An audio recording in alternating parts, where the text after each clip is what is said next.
নবীর জামানায় এক আল্লাহর বান্দার নাম আলকামা। কি নাম? আল্লাহর বান্দা আলকামা বড় একজন নামাজি, বড় রোজাদার, অনেক বড় নেক আমল করনেওয়ালা, বড় দানশীল, দানও করে, নামাজও পড়ে, রোজাও রাখে। এই আলকামা এত বড় দামি হয়ে যাওয়ার পরে যখন মৃত্যু শয্যায় শায়িত যখন হয়ে গেলেন, আলকামার বউটা দৌড়াইয়া নবীর দরবারে চলে গেলেন। নবীর দরবারে যায় বলে, ও পয়গম্বর, আপনার এক সাহাবী আলকামা অনেক বড় নামাজ পড়নেওয়ালা, রোজা রাখনেওয়ালা, কিন্তু নবী ওই আলকামাকে একটু মৃত্যু শয্যায় শায়িত হওয়ার পরে কালিমা তালকিন দেওয়া লাগবে। রাহমাতুল লিল আলামিন বলে, নবী আমি নিজেই যাব না। হে সাহাবায়ে কেরাম, চারজন সাহাবায়ে কেরামকে নবী বললেন, তোমরা চলে যাও আলকামার বাড়িতে যাইয়া ওই আলকামাকে তোমরা নিজেরাই কালকিন দিয়া চলে আসো। যখন চারজন সাহাবী আলকামার বাড়িতে চলে গেলেন, আলকামার বাড়িতে যাইয়া যতই বলে, হে আলকামা পড়ো না লা ইলাহা ইল্লাল্লাহ, আলকামা পড়তে পারে না, জবান দিয়া বের হয় না। সাহাবায়ে কেরাম হয়রান পেরেশান হয়ে গেলেন। বেলালকে ডেকে বলেন, হে বেলাল, দৌড়াইয়া নবীর দরবারে চলে যাও। হযরতে বেলাল দৌড়াইয়া নবীর দরবারে চলে আসলি। নবীর দরবারে আসার পরে নবী জানায়া দিলেন, হে বেলাল, কি জন্য আসলা? ওই আলকামাকে দুনিয়া থেকে বিদায় নিয়ে চলে গেল নাকি? ঈমান নিয়ে কবরের মধ্যে যাইতে পারবো নাকি? হযরতে বেলাল বলে, নবী না না না না, ওই আলকামাকে আমরা যতই কালিমার তালকিন দিয়া দিলাম, সে কালিমা পড়তে পারে না, জবান দিয়া কালিমাটা তার বেরি হয় না, বেরি হয় না। নবী আমার ডেকে বলে, রে বেলাল, আলকামার মা বাবার মধ্যে কে বেঁচে আছে, কে মারা গেছে? বেলাল ডেকে বলে, ও নবী আমার, আলকামার বাবা অনেক আগেই দুনিয়া থেকে বিদায় নিয়ে চলে গেল, তার মার বৃদ্ধা অবস্থায় এখনো দুনিয়ার মধ্যে বেঁচে আছে। নবী আমার বলে, বেলাল তুমি দৌড়ে যাও, ওই আলকামার মায়ের কাছে গিয়া বলো, ওই আলকামার মা যাতে করে আমার কাছে চলে আসে। আর যদি আমার কাছে না আসতে পারে, আমি নবী নিজে আলকামার মায়ের সামনে হাজির হয়ে যাব। বেলাল চলে গেলে আর আলকামার মায়ের কাছে যায় বলে, হে আলকামার মা, তোমাকে বলেছে নবী যাওয়ার জন্য। যখন নবীর দরবারে আলকামার মা হাজির হয়ে গেলেন, নবী আমার বলেন, হে আলকামার মা, নবী বলেন, তোমার ছেলে কেমন তুমি আমারে জানাইয়া দাও। বলে, আমার ছেলে বড় নামাজি, অনেক বড় রোজাদার, অনেক বড় নেক আমল করনেওয়ালা, অনেক বড় দানশীল, অনেক বড় ভালো মানুষ। নবী আমার বলেন, তাহলে জানায়া দাও তুমি মায়ের সাথে এই সন্তানটা কি পরিমাণ আচরণ করত, ভালো আচরণ করত নাকি খারাপ আচরণ করত, তুমি আমারে জানাও। আলকামার মা ডেকে বলে, নবী আমার এই সন্তানটা যদিও অনেক বড় নামাজি, যদিও অনেক বড় রোজাদার, যদিও অনেক বড় নেক আমল করনেওয়ালা, কিন্তু এই সন্তানটা মাঝে মাঝে স্ত্রীর কথা শোনার পরে আমি মায়ের দাম দিত না, বরং স্ত্রীকেই প্রায়োরিটি দিয়ে দিত। এজন্য আমি আমার সন্তানের প্রতি নিজেই মা হইয়া সন্তুষ্ট না। নবী আমার বুঝে গেলেন কেন সে কালিমা তার জবান দিয়া বের হয় না। নবী বলেন, হে আলকামার মা, তুমি তোমার ছেলেটারে ক্ষমা কইরা দাও। যখন এই কথা বলে আলকামার মা বলে, নবী না না না না না, আমার এই ছেলেটা আমার সাথে যেই পরিমাণ খারাপ আচরণ করলো নবী আমার, না না, আমি এই সন্তানটারে ক্ষমা কইরা দিতে পারি না। যখন এই কথা বলে নবী আমার বলেন, তাহলে এই ছেলে তো পশ্চিমকালেও কালিমা পড়ে কবরে যেতে পারবে না। এরে বেলাল, তুমি তোমার সাহাবায়ে কেরাম নিয়ে যাও, আর লাকড়ি সংগ্রহ করো, ওই লাকড়ির মধ্যে আগুন জ্বালায়া দাও, এই আলকামাকে দুনিয়ার আগুনের মধ্যে পুরে পুরে সারকার করে তার উপরে দিয়ে দাও। কারণ যে আলকামা সে কালিমা পরেই তো মরতে পারলো না, দুনিয়াতেই মারা যাক, দুনিয়ার আগুনেই পুরে বান্দাটা সারকার হয়ে যাক। যখন মায়ের সামনে সন্তানের ব্যাপারে যখন নবী জানায়া দিলেন, আলকামার মায়ের সামনে বললেন, আলকামাকে এখনই কালিমায় ওই আগুনের মধ্যে পুড়ে পুড়ে সারখার করে দাও।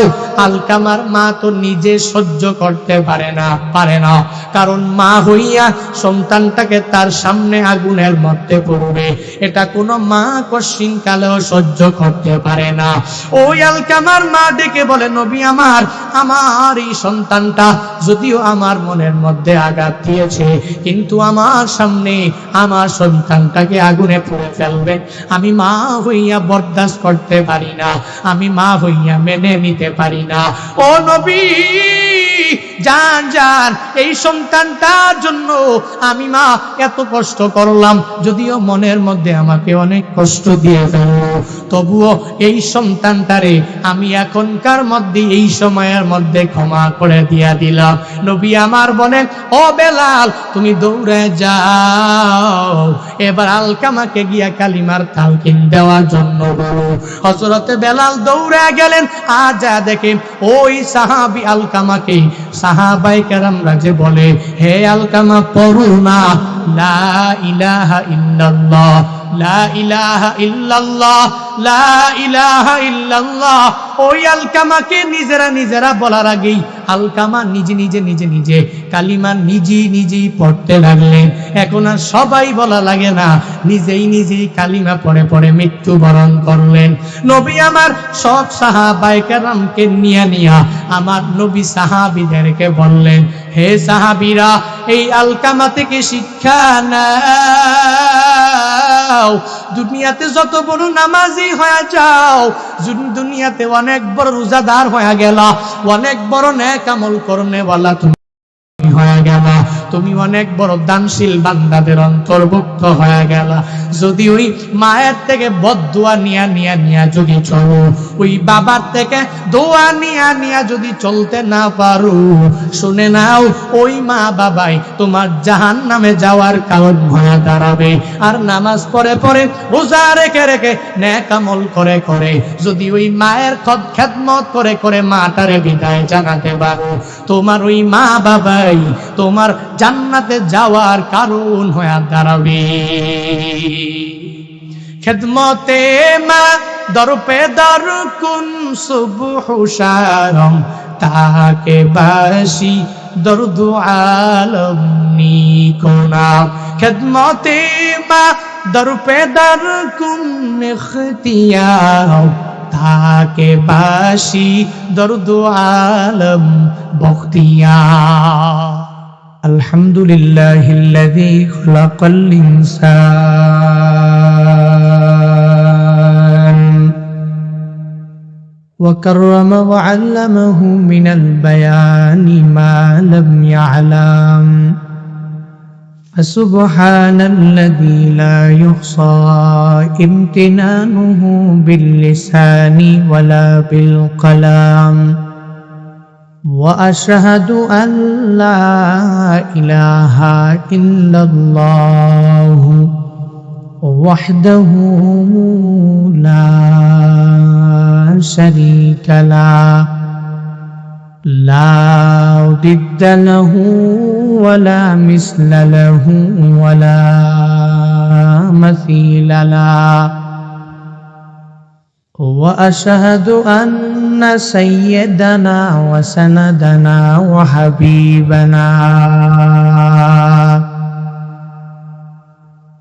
وحبيب ربنا وطبيبنا وطبيب قلوبنا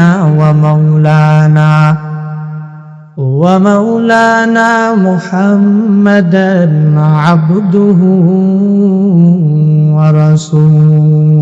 ورسوله، صلى الله تعالى عليه وعلى آله وأصحابه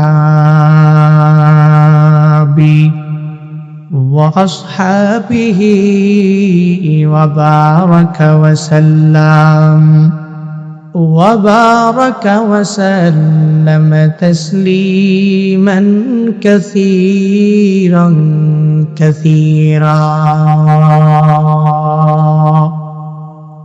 الذي أرسله الله تعالى بالحق بشيرا ونذيرا وداعيا إلى الله بإذنه وسراجا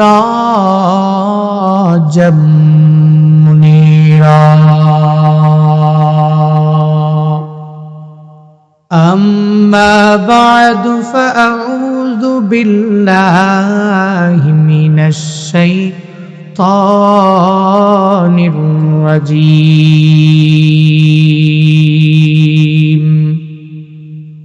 بسم الله الرحمن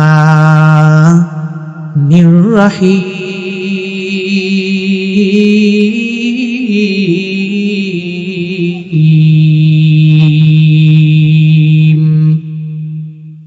ووصينا الإنسان بوالديه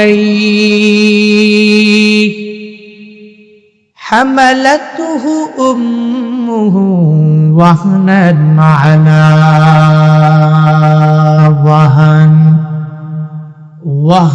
على وهن وفصاله في عامين أن اشكر لي ولوالديك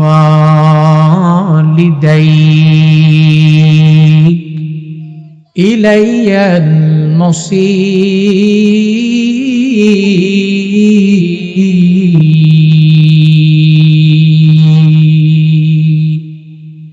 صدق الله مولانا العظيم وصدق رسوله النبي الكريم ونحن ولا ذلك لمن الشاهدين والشاكرين والذاكرين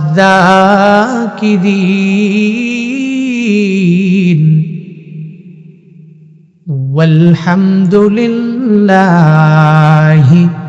رب العالمين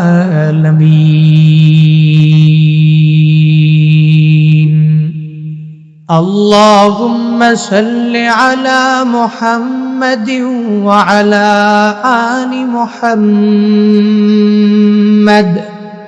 كما صليت على إبراهيم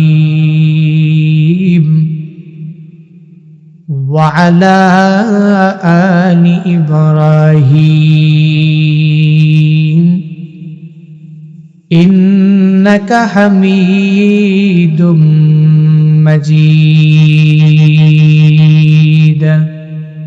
اللهم بارك على محمد وعلى آل محمد كما باركت على إبراهيم وعلى آل إبراهيم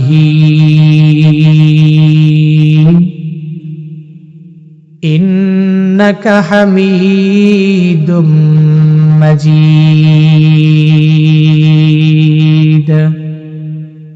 محمد نے آکر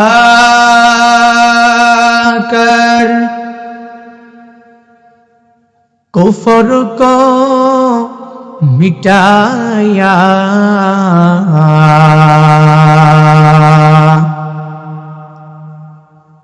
کفر کو مٹا کر صداقت بتایا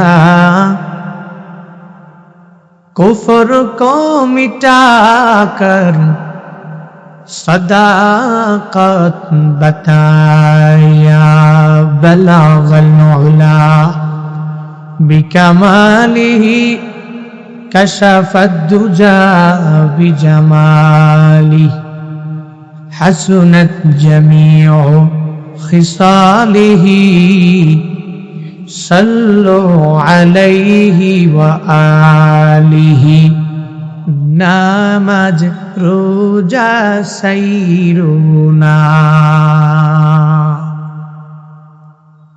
মা বাবার খিদমত ভুইলো না, নামাজ রোজা সাইরো না, মা বাবার খিদমত ভুইলো না। নামাজ রোজা সেরে দিলে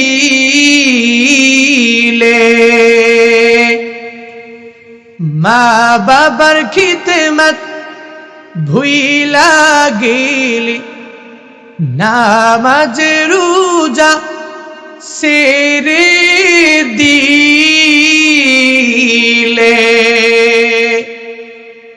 মা বাবার খিদমত ভুইলা গেলি, মাওলার জান্নাত পাবে না।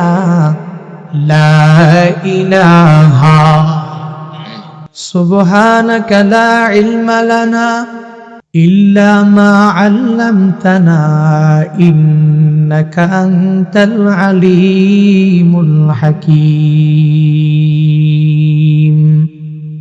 রব্বি ইশরাহ লি সাদরি ওয়া ইয়াসসির লি আমরি ওয়াহলুল উকদাতাম মিন লিসানি ইয়াফকাহু কওলি। রব্বি জিদনি ইলমা, রব্বি জিদনি ইলমা, রব্বি জিদনি ইলমা। রব্বি ইয়াসসির ওয়া লা তুআসসির ওয়া তাম্মিম আলাইনা বিল খাইর। मैं दूर हो मजबूर हूँ ऐ सैयद आलम,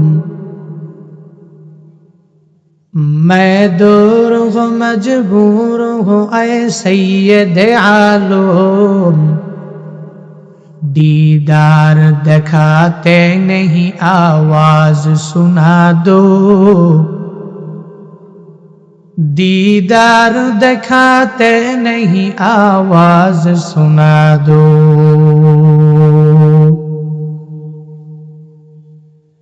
मैं सूरत यूसुफ को नहीं चाहने वाला, मैं सूरत यूसुफ को नहीं चाहने वाला। मैं कैसे के माँ नंद नहीं आशिक लैला, मैं कैसे के मानंद नहीं आशिक लैला। मैं आशिक मौला हूँ मेरा इश्क दवाना, मैं आशिक मौला हूँ मेरा इश्क दवाना। ये जुमला जहां जिसके तजल्ली से उजाला, ये जुमला जहां जिसके तजल्ली से उजाला।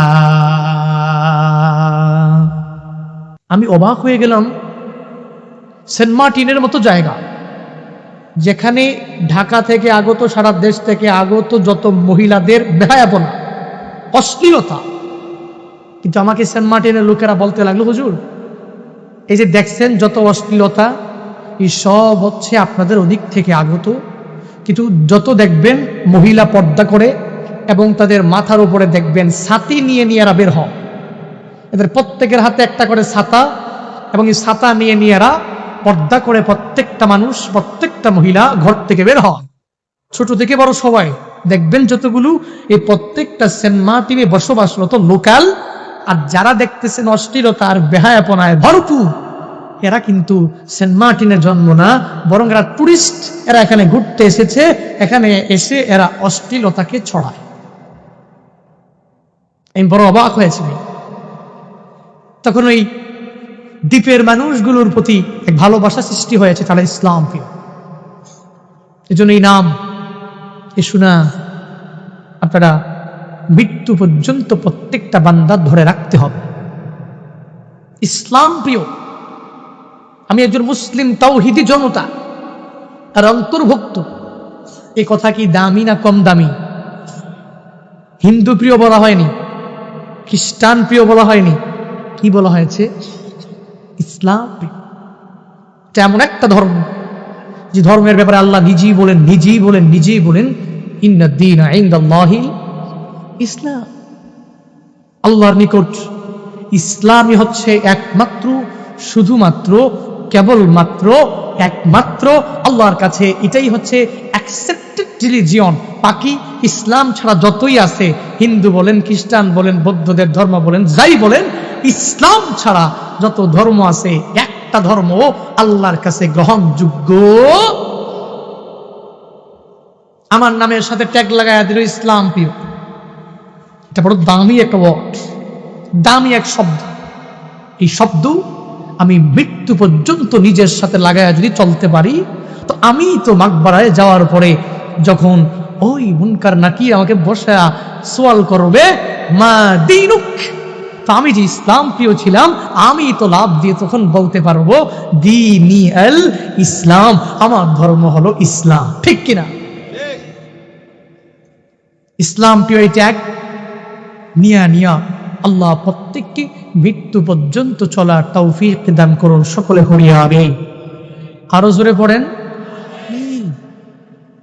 আল্লাহ পাক রব্বুল আলামিনের দরবারে অসংখ্য গণিত শুকর ও সুজুদ যে দয়াময় আল্লাহ পাক রব্বুল আলামিন আমাদেরকে ফিতনা ফাসাদের জামানায় বিভিন্ন ফিতনা ফাসাদ থেকে ফারেক করে, দুনিয়ার ঝামেলার দিকে মুহতাজ না করে, রাহমাতুল লিল আলামিনের হাদিসের ভাষ্য মতে একটি বেহেশতের বাগানে আসার বসার, কিছু বলার এবং শোনার মতো তৌফিক দান করলেন। ওই মালিকের দেওয়া জবান দিয়ে, মালিকের দেওয়া শক্তি দিয়ে, মালিকের শেখানো কালিমাতুশ শুকর সকলে প্রাণ খুলে মন উজাড় করে চিল্লায় একবার করে সমস্বরে পড়ি আলহামদুলিল্লাহ। আমরা সর্বাবস্থায় প্রশংসা করব কার? আমাদের প্রশংসা পাওয়ার এক মেয়ে। জোরে বলেন, প্রশংসা সবই কেবল তোমারি, প্রশংসা সবই কেবল তোমারি, রব্বুল আলামিন। দয়ালু মেহেরবান করুণায় ফুরান, দয়ালু মেহেরবান করুণায় ফুরান, আর কেউ নাই তুমি মালিক শেষ বিচারের দিন, শেষ বিচারের দিন। কেবলই তোমারি করি ইবাদত, তোমারি কাছে চাইনি আমার, কেবলই তোমারি করি ইবাদত, তোমারি কাছে চাইনি আমার। দাও দিশা দাও সরল পথে, দাও দিশা দাও সরল পথে, সিরাত মুস্তাকিম, সিরাত মুস্তাকিম। প্রশংসা সবই কেবল তোমারি, প্রশংসা সবই কেবল তোমারি, রব্বুল আলামিন। দয়ালু মেহেরবান করুণায় ফুরান, দয়ালু মেহেরবান করুণায় ফুরান, আর কেউ নাই তুমি মালিক শেষ বিচারের দিন, শেষ বিচারের দিন। ঠিক কিনা? মুসলমান প্রশংসা করে কার? মুসলমানের কাছ থেকে প্রশংসার দাবিদার একজন, তিনি কে? মুসলমান সর্বাবস্থায় একজনের কৃতজ্ঞতা প্রকাশ করবে। তিনি কে? আল্লাহ, তুমি আমাদের প্রত্যেককে তোমার প্রশংসায় পঞ্চমুখ হওয়া এবং শাকিরিনদের অন্তর্ভুক্ত বানায় দাও। সকলে পড়ি আমিন। আরো জোরে পড়ি আমিন। খুতবায় একটা আয়াত পড়েছি, যে আয়াতের উপর ডিফেন্ড করেই, ভিত্তি করেই কিছু কথা বলল। যে আয়াতে আল্লাহ পাক রব্বুল আলামিন দুনিয়ার প্রত্যেকটা মানুষের কাছে ওসিয়ত করেছেন। কি করেছেন? সবাই বলেন ওসিয়ত। ওসিয়ত বড় দামি জিনিস। অনেক ব্যক্তিরা ওসিয়ত করে মারা যায়। অনেক পীর সাহেবেরা মুরিদের কাছে ওসিয়ত করে, এবং এই ওসিয়ত মানা জরুরি, মানতেই হবে, মানেও। কুমিল্লার একজন হুজুর আছে, মোস্তাক ফয়েজি হুজুর, অনেকেই চিনে। বাপরে বাপ, যেই কথা বলে মানুষ আস্তে আস্তে অবস্থা গরম। হ্যাঁ, পাকনা পাকনা কথা বলে, বাপরে।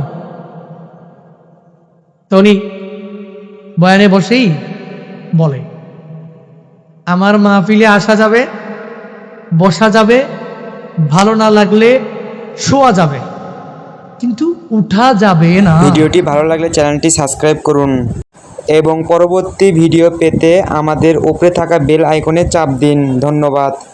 বসছেন, উঠা যাবে না ভাই। আল্লাহ প্রত্যেককে বুঝ দান করুন। আবার বলেন, আল্লাহ প্রত্যেকটা বান্দাদের কাছে কি করেছেন? ওসিয়ত করেছেন। অনেকেই ওসিয়ত করে মারা যায় সন্তানাদির কাছে, নাতি নাতনির কাছে। কি ওসিয়ত? আমার মৃত্যুবরণের পরে কবরটা ওই জায়গায় দিও, মৃত্যুবরণের পরে ওই মাদ্রাসার হুজুরের মাধ্যমে জানাজা পড়ায়ও, মৃত্যুবরণের পরে কিছু টাকা দিলাম, এই টাকাটা অমুক মাদ্রাসায় অমুক মসজিদে দিয়ে দিও। এরকম ওসিয়ত করে মারা যায় কি যায় না? মৃত্যু ব্যক্তির মৃত্যুবরণের পরেই তার উত্তরাধিকারীরা যেই কাজগুলো করা লাগবে, তন্মধ্যে একটি গুরুত্বপূর্ণ কাজ হলো, ওসিয়ত করে যে মারা গেল, তার ওসিয়ত তার মানতেই হবে, মানাই লাগবে, যদি জায়েজ পন্থায় হয়, যদি ইসলাম সম্মত। আর যেই লোক একবার উঠছে, তার বংশ শুদ্ধা দুইয়া শেষ করে ফেলা দিচ্ছে একদম। এটাকে আমি সাপোর্ট করি কেন জানেন? কারণ এটা মমতাজের প্যান্ডেল নয়। এখানে কেউ বসে দাঁড়ায়া দাঁড়ায়া নাচতেছে না, এখানে কেউ অস্থিরতার কথা বলছে না, বরং এখানে কথা হবে ইসলাম সম্মত, শরীয়ত সম্মত কথা। তো এখানে আপনি আসলেন, আপনারে আসতে বলল কে? আবার একটু পরে